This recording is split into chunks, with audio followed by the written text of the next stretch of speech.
नमस्कार दोस्तों, स्वागत है आप सभी का आपके अपने YouTube चैनल पर। आज हम लोग बिहार लोक सेवा आयोग के द्वारा एक वैकेंसी अनाउंस की गई थी जनवरी में 12 पोस्ट के लिए। तो ये जो 12 पोस्ट था वो आपको 6 पेपर को लेकर के एग्जामिनेशन कंडक्ट करने जा रहा है। ठीक है, एग्जामिनेशन आपका अगस्त में होगा। मैं पहले भी बता रखी थी कि आपका एग्जामिनेशन का डेट आपको अनाउंस किया जा चुका। मैं फिर से आपको बता दे रही हूँ कि अगस्त में ही एग्जामिनेशन होगा, जिसे क्योंकि अभी ये आप देख पा रहे हैं कि जो भी कम पोस्ट वाले जो वैकेंसीज़ हैं वो उसको लेकर जो आयोग ने कैलेंडर में अनाउंस कर रखा है एग्जामिनेशन डेट, उसी डेट पर एग्जामिनेशन लिया जा रहा है। तो आप इसको एक फिक्स मान के चलेंगे कि टेंटेटिव आपका जो एग्जामिनेशन मंथ है दैट इज़ द अगस्त। इस वीडियो में हम लोग बॉटनी ऑप्शन के बारे में थोड़ा डिटेल में देखेंगे और मैं पारी पारी से और अदर ऑप्शनल्स के बारे में भी मैं आपको वीडियो बना दूंगी। क्लासेस के बारे में आपको पहले भी बता रखा था कि जीएस वगैरह मैंने कंप्लीट कर रखा है। अभी में हम लोग ऑप्शनल, क्योंकि अब तो आपका ये अप्रैल का मिड आ चुका है, नेक्स्ट मंथ प्रोबेबली हम लोग 2 ऑप्शनल पारी पारी से कैरी करना स्टार्ट करेंगे। एक बॉटनी ऑप्शनल है, agriculture optional, forestry optional, geology optional and agriculture engineering. तो ये 4-5 मैंने ऑप्शनल ऑलरेडी बच्चों को बता रखे थे। आज मैं आपको बॉटनी ऑप्शनल के बारे में डिटेल सिलेबस आपको इस वीडियो के थ्रू गाइड कर देने जा रही हूँ। और बॉटनी के बारे में बताने के पहले मैं आपको फिर से आपको थोड़ा बता देती हूँ कि एग्जामिनेशन पैटर्न क्या है। तो एग्जामिनेशन पैटर्न के अकॉर्डिंगली अगर हम लोग चलेंगे तो 6 पेपर का एग्जामिनेशन कंडक्ट किया जाने वाला है ना।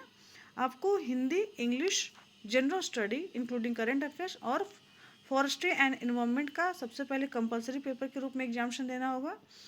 और हिंदी इंग्लिश में आप देखेंगे तो ये क्वालिफाइंग नेचर का होगा। ठीक है, क्वालिफाइंग नेचर के हैं।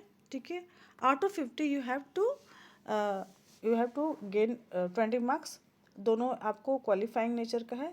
मेंस में आपको इसको मेंस का जो मतलब मेरिट में इसको काउंट नहीं किया जाएगा। ठीक है, तो इसमें एक चीज़ और बता ही दे रही हूँ कि ये दोनों ही डिस्क्रिप्टिव नेचर के होंगे, ऑब्जेक्टिव नेचर का नहीं होगा।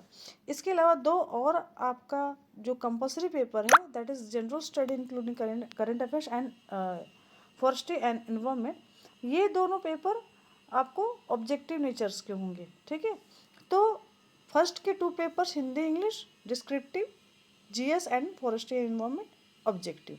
देन आफ्टर आपका ऑप्शनल पेपर आता है। ऑप्शनल पेपर दोनों जो 2 ऑप्शनल पेपर आपने लिए होंगे दोनों का ही डिस्क्रिप्टिव एग्जामिनेशन होने जा रहा है। ठीक है, इधर आपने एग्रीकल्चर लिया होगा, बॉटनी लिया होगा, फिजिक्स लिया होगा या फिर कोई भी आपने इंजीनियरिंग बैकग्राउंड वाले पेपर लिए। हालांकि मोस्ट ऑफ एस्पिरेंट जो है जो आपकी क्वेरी आती है या फिर जो मेरे पास डेटा अवेलेबल है उसके अकॉर्डिंगली मैं देख पा रही हूँ that most of student forestry लिए हैं, एग्रीकल्चर लिए हैं अलग अलग कॉम्बिनेशन के साथ में, और बॉटनी लिए हैं, जूलॉजी लिए हैं। ठीक है, और कुछ एस्पिरेंट ऐसे भी हैं जिन्होंने इनमें से साथ में कॉम्बिनेशन में जो इंजीनियरिंग बैकग्राउंड का एक पेपर ले रखा है। ठीक है, तो आज चूँकि मैं डिस्कस करने जा रही हूँ बॉटनी पेपर के बारे में। चैनल पर नए हैं तो प्लीज़ चैनल को सब्सक्राइब कर लिए, नोटिफिकेशन बेल भी प्रेस कर लेंगे। आपको फर्दर रिक्वायरमेंट होगी अगर क्लासेस नोट्स की तो आप मुझे पिंग कर लेंगे। कॉन्टैक्ट नंबर आपको डिस्क्रिप्शन बॉक्स में और थंबनेल पर दिया हुआ है। वैकेंसी में आप अगर जाएंगे तो आपको देखने को मिलेगा कि वैकेंसी के नोटिस, एडवर्टीजमेंट, इसके साथ साथ 2 सिलेबस के पीडीएफ अपलोड किए गए हैं। सिलेबस 1 और 2। सेकेंड सिलेबस जो है वो आपको इंडस्ट्री आपका फॉरेस्ट्री और इन्वायरमेंट का है। उसमें आपको हिंदी और इंग्लिश के बारे में भी डिटेल्स में दे रखा है। ठीक है, और जो आपका सिलेबस 1 है वो आप अगर ओपन करते हैं तो आपको यूपीएससी का एक सिलेबस देखने को मिलेगा। तो ये जो यूपीएससी का सिलेबस है basically Indian forest service examination का सिलेबस है। ठीक है, इसको ही फॉलो करते हुए आपसे जो आपका एसीएफ में ऑप्शनल पेपर का जो क्वेश्चंस है इसी को फॉलो करते पूछा जाएगा, इसलिए कंफ्यूज नहीं होंगे। ये यूपीएससी का सिलेबस है, बट आपका जो सिलेबस है इसी को फॉलो करके ही आपका जो दोनों पेपर हैं इनसे मतलब मिलाते हुए क्वेश्चन आएंगे। और उसमें कोई डाउट नहीं, थोड़ा बहुत हो सकता है कि आपको बीपीएससी भले ही अपना एग्ज़ाम कंडक्ट कर रहा है तो बट थोड़ा बहुत पैटर्न कर सकता है फॉलो यूपीएससी वाले को भी, है ना। और कुछ तो इनका अपना क्वेश्चन जो है वो पैटर्न रहेगा। ठीक है, हम लोग देखेंगे आज बॉटनी को। ये जो सिलेबस है ये 53 पेजेस का है, ठीक है।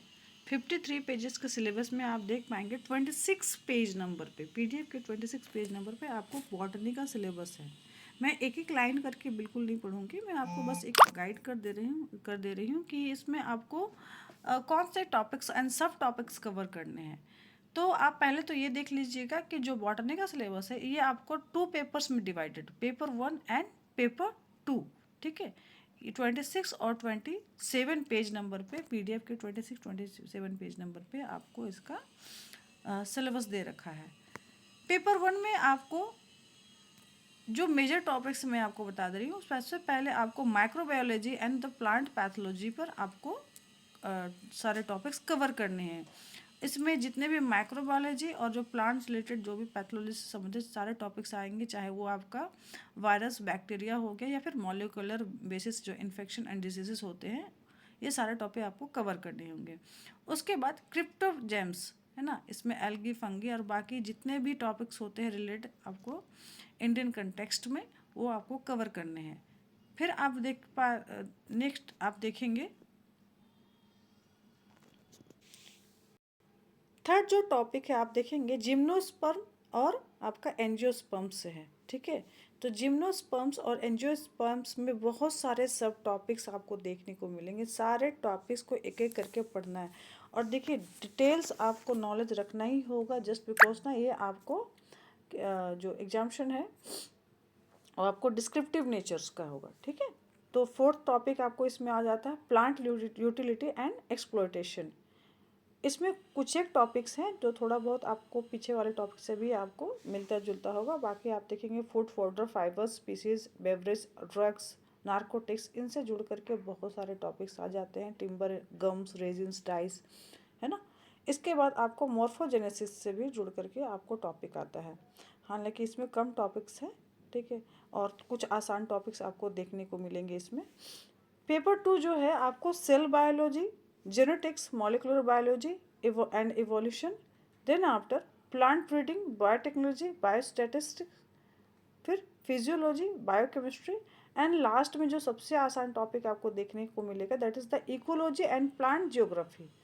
तो मैं ये तो ज़रूर कहना चाहूँगी कि सब जिन्होंने भी इसे बॉटनी पेपर को लिया है वो काफ़ी मतलब बहुत सोच समझ के लिए होंगे और बहुत सही डिसीजन लिया है अगर आपने इस सिलेबस को ऑप्ट किया है तो, सॉरी इस ऑप्शनल को ऑप्ट किया है तो, क्योंकि एक छोटा सिलेबस अगर आप इस एग्जामिशन के लिए अगर कंसिडर किए हैं तो बहुत सही है, क्योंकि बहुत सारे पेपर्स यहाँ पे आप देखेंगे कि कुछ तो आपको थोड़ा ये फैमिलियर टाइप का सिलेबस देखने को मिलेगा, लाइक एग्रीकल्चर एंड फॉरेस्ट्री, जो कि बहुत सारे एस्पिरेंट ने ऑप्ट कर लिया था। लेकिन इसमें जो लोग ध्यान दिए होंगे तो एक बॉटनी और एक जूलॉजी का भी आपको ऑप्शनल एक आसान सा इसमें मिलेगा, हालांकि इंजीनियरिंग बैकग्राउंड वाले भी बहुत सारे एस्पिरेंट ने अपने ऑप्शनल को छोड़ करके बॉटनी और फॉरेस्ट्री जैसा ऑप्शनल को ऑप्ट किया है।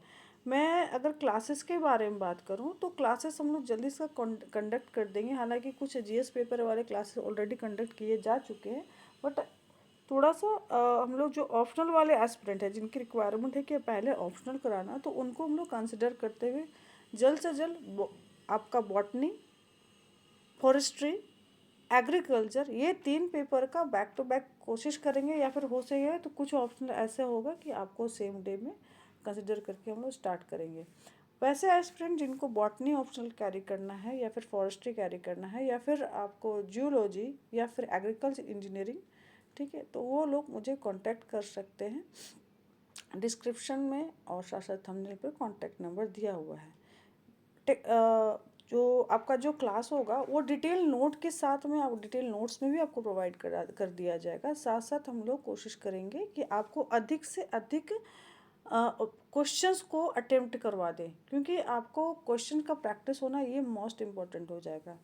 और क्वेश्चन जो होगा वो थोड़ा बहुत यूपीएससी के साथ साथ बीपीएससी के थॉट पैटर्न को भी हम लोग फॉलो करेंगे। तो इस वीडियो में इतना ही। चैनल पर नए हैं तो प्लीज़ चैनल को सब्सक्राइब जरूर करेंगे, नोटिफिकेशन बेल भी जरूर प्रेस करेंगे, फर्दर इंक्वायरी के लिए कांटेक्ट कर लेंगे। Thank you.